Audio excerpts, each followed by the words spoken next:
Season 3, Episode 3, titled Walk With Me. It was okay. It was an okay episode. This episode was establishing Woodbury, establishing the governor, establishing this. Anyway, so the show opens up with the helicopter. So we get to see the military in the helicopter now.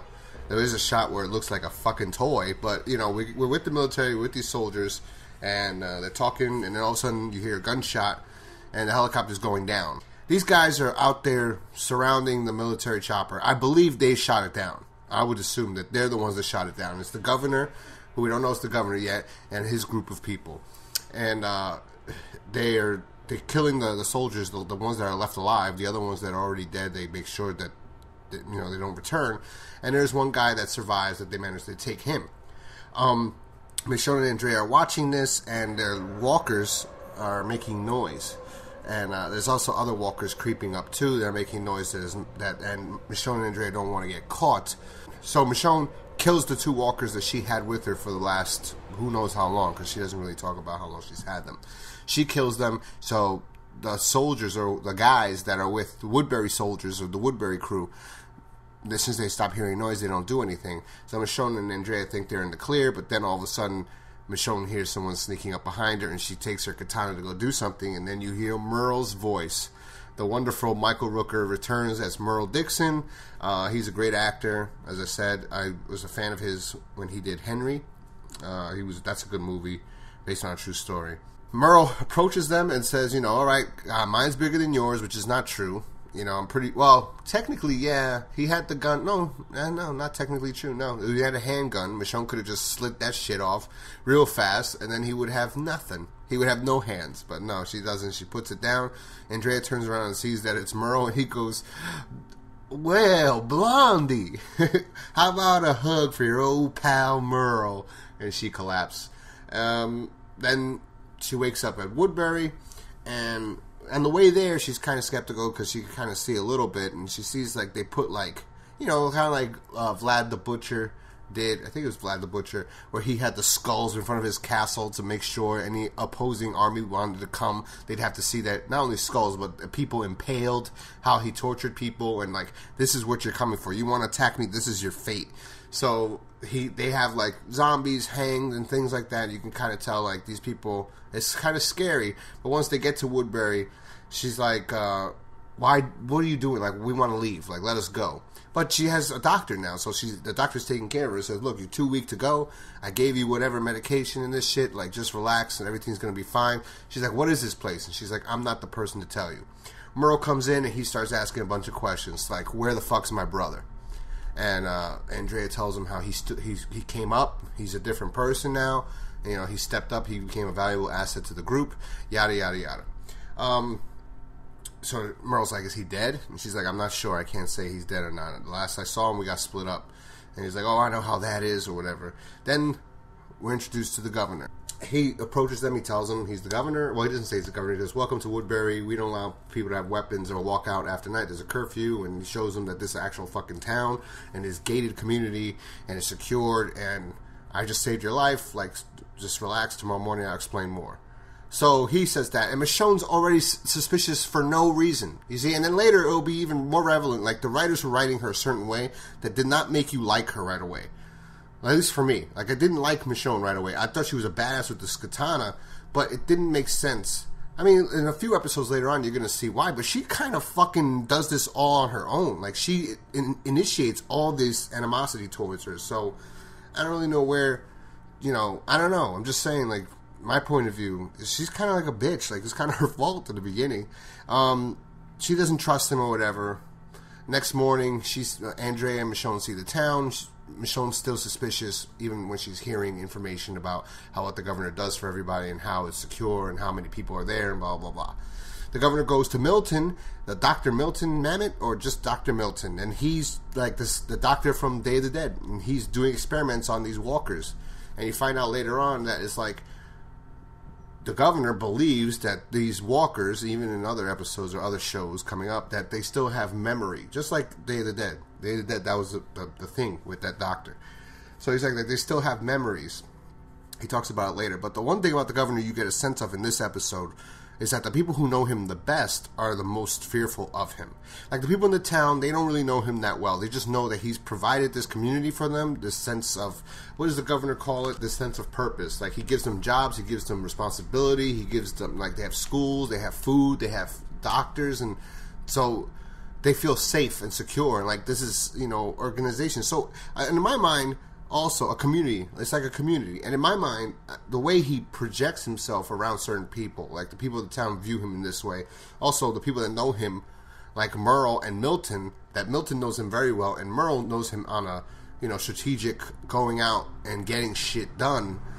They're scared of him. Like, he even comes in, and Merle's not scared of many people. He wasn't scared of Rick. He wasn't scared of anybody. When the governor comes in, he knows his place.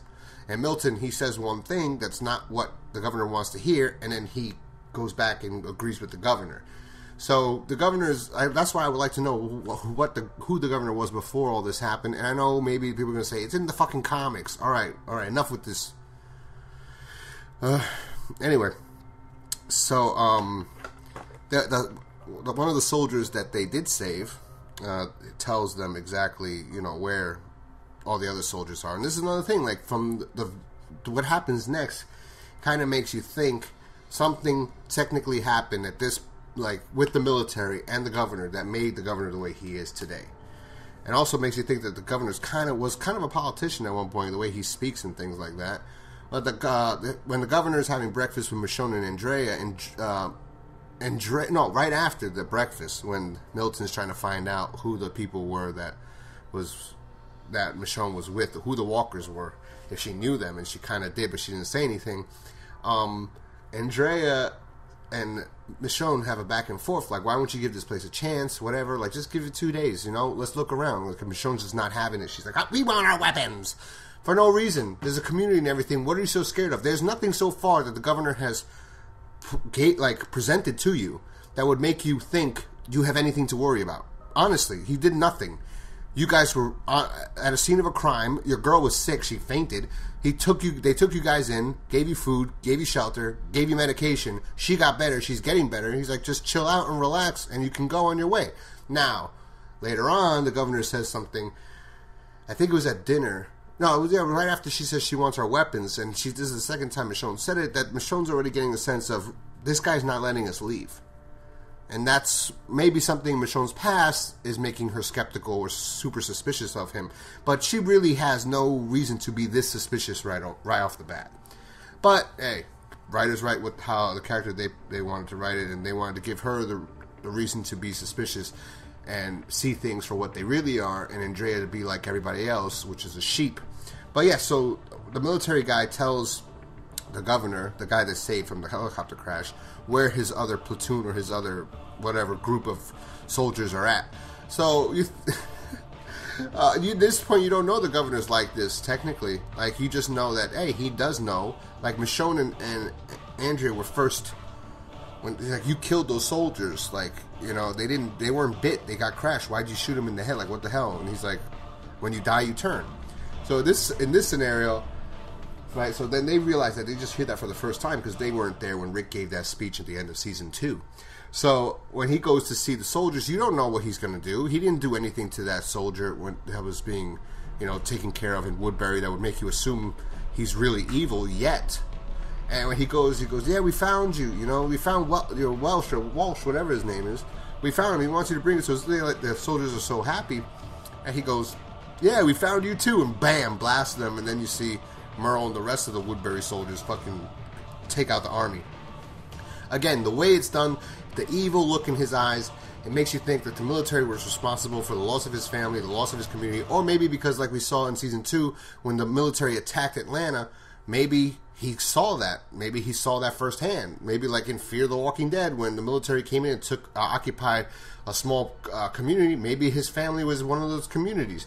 In one of those communities. So we don't know, but we know he does not care for the military, and he goes out there and he finds any military survivors, he's going to kill them, and he's going to take their weapons, take their tanks, take everything they have.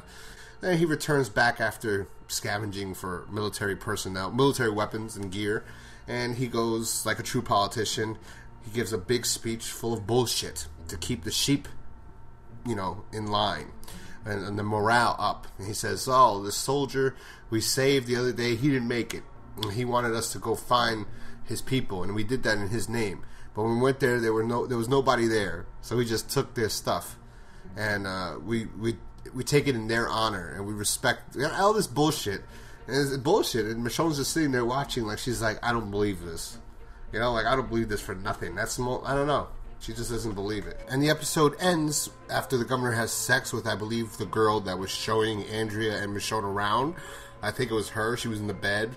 He's like, "Yep, I just banged. Let me have some scotch. Let me open my secret closet, go into this room, sit down, and just contemplate while I stare at a beautiful plethora of fish tanks with walker heads inside them."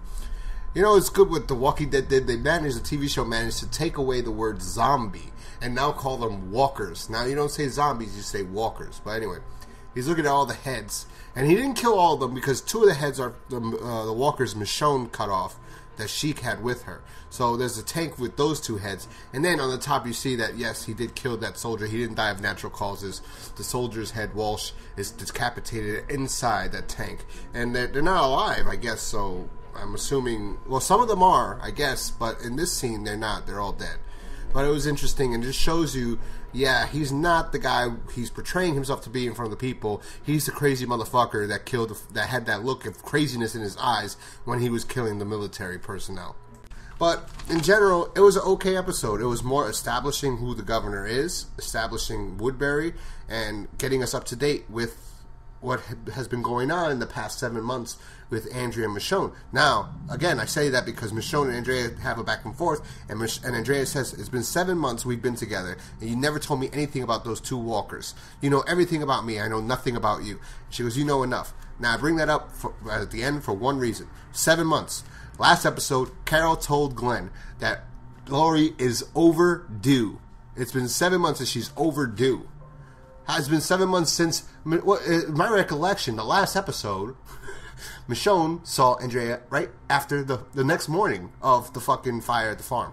And Lori was only found out she was pregnant maybe 2 weeks. 2 weeks before the farm went down. So that means Judith is Shane's baby. That's what that means. Also, I'll talk about that another time.